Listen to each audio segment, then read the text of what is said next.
EDLL 3352 Synthesis Project by Roxanne Rodriguez.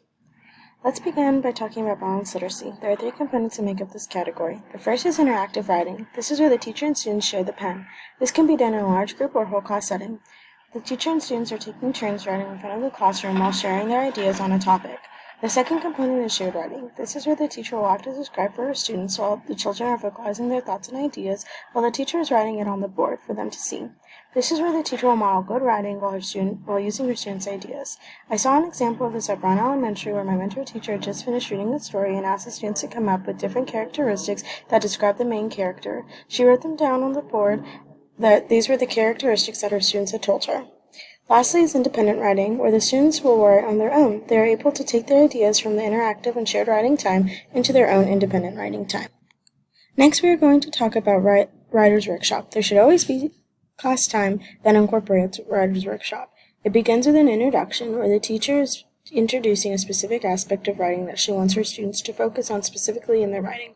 Then comes the time for the mini lesson along with the mentor text. This is where the teacher will choose a book that she is going to read to her students. The book is modeling the trait that she chose. For example, when I was working with my student at Urban, we were working on conventions. I chose the book, The Day That Punctuation Came to Town. This was a great mentor text to use because it exhibited great punctuation, which is what I wanted my student to focus on in his writing. Next is the mini lesson. This is the we do portion of the lesson where the teacher stresses the importance of the trait through practice. Next comes writing time, where the student independently writes for about 15 to 20 minutes, keeping in mind the lesson that he learned and the mentor text that they read, and what trait it was exhibiting.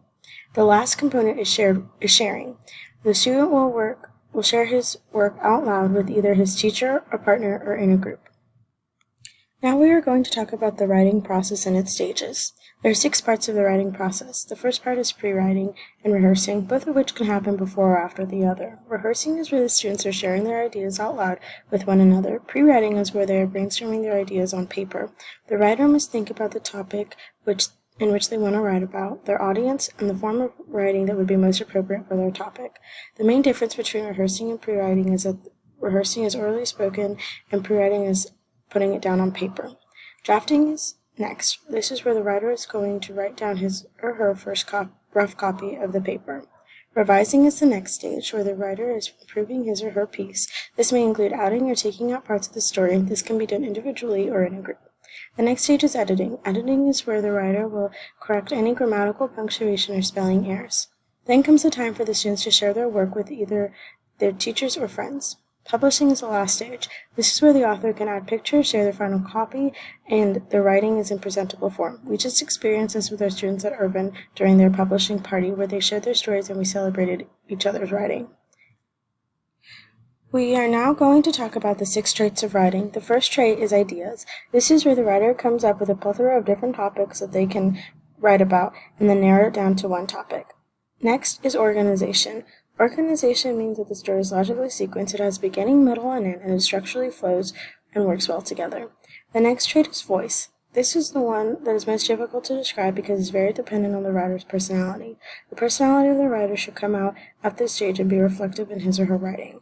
Word choice is the next trait. This is what the author needs to be encouraged to use descriptive, beautiful, striking, natural, exact, or daring language. When I was working with my case study student, he was able to be very creative with the language that he was using.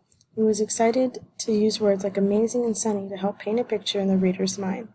Sentence fluency is where the writer may add, delete, or change sentences to give their stories the rhythm and flow so that it may sound good when read out loud. For my specific student, he wanted to focus on making the endings rhyme, making the end of his sentences rhyme. When he made his ending words rhyme, his whole story came to life because his sentences sounded more appealing when reading out loud. The last trait is conventions, which falls under editing. This is where the writer corrects mechanical errors of his writing. When these errors are corrected, the story will sound clearer and will be easier for the reader to follow along. So how do all of these concepts work together in the classroom setting? Overall, all of the topics that we discussed are areas that make up a balanced ELIR classroom. The 6 traits can be seen during the writing process when the children are progressively writing their pieces. Shared and interactive writing are great ways to brainstorm ideas during the pre-writing or hearing process.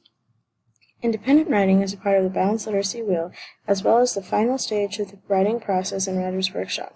Each branch that we talked about all culminate together to help cultivate talented young writers.